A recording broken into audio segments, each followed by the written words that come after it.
नाजरीन आदाब, अजमत times news channel में आप तमाम का खैर मकदम है।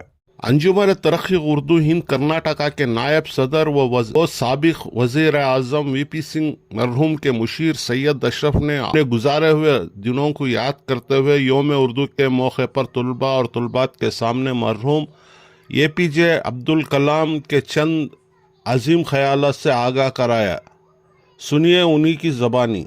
इनके under former president of India mister R Venkataraman के अंडर कलाम साहब काम करते थे। मैं भी वो फॉर्मर प्रेसिडेंट के नीचे काम करता था। हम दोनों एक ही कमरे में बैठा करते थे। और मैं एक चीज उनकी सिंप्लिसिटी के बारे में मैं बताता हूं। जब वो रिटायरमेंट होके गए घर, तमिलनाडु वापस चले गए, तो उनको हम लोगों ने वाइस प्रेसिडेंट बनाया। वाइस प्रेसिडेंट बन के जब भी वो मीटिंग्स में आते थे, उनके पास रहने के लिए घर नहीं था। तो वेंकटरमन जी मुझसे कहने लगे कि अशरफ देखो, कलाम के लिए कोई घर का इंतजाम करो। तो मैं उस दौर में अटल बिहारी वाजपेयी जी प्राइम मिनिस्टर हुआ करते थे, उनके पास गया। मैं जाके उनसे दरख्वास्त की, क्योंकि उनके ये साइंटिफिक एडवाइजर भी रह चुके थे। उन्होंने कहा कि हाँ मैं अलाट करूंगा। एक घर अलाट हुआ। वो घर जो है ना, इंडिया गेट है दिल्ली का, आप लोग भी जानते होंगे। इंडिया गेट के बिल्कुल बगल में था वो घर, और 7 कमरों पे मुश्तमिल था। जब मैं वो घर अलाट करा के चाबी लेके इनके पास गया, ये डिफेंस के गेस्ट हाउस में रहा करते थे, तो मैं इनके पास गया और जाके कहने लगा कि जनाब आपके लिए घर का इंतजाम कर दिया है, आपको अब गेस्ट हाउस में रहने की जरूरत नहीं है। तो मैंने अपनी गाड़ी से उनको लेके घर दिखाने के लिए गया।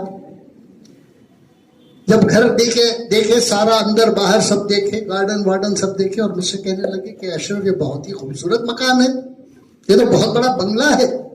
और उन्होंने कहा कि मैं इसके काबिल नहीं हूं। इतनी मेहनतों से मैं वो घर अलाट करा के लाया, और आखिर में घर देखने के बाद कहे मुझसे कि अशरफ ये बहुत अच्छा आलीशान मकान है, बंगला है, लेकिन मैं इसके काबिल नहीं हूं।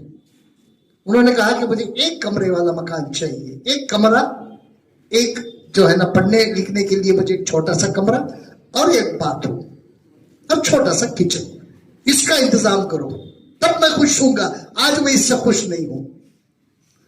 तो मेरा कहने का मतलब है कि वो जो है ना इतने सिंपल थे। जैसे मैंने उनके साथ 8 साल गुजारे हैं।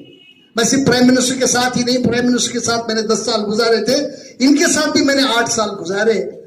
लेकिन इतनी सिंप्लिसिटी मैं किसी भी नेता में नहीं देखा।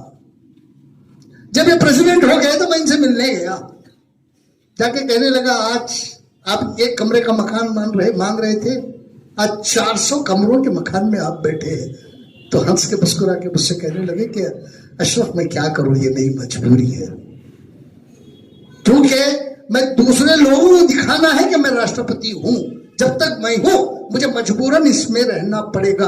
और आपको ये बात भी बता दूं, जिस दिन उन्होंने राष्ट्रपति भवन छोड़ा, जिस दिन उनकी मियाद खत्म हुई, दूसरे ही दिन उन्होंने अब राष्ट्रपति भवन खाली करके जो है ना वापस जो है ना डिफेंस गेस्ट हाउस चले गए। ये उनकी सिंप्लिसिटी।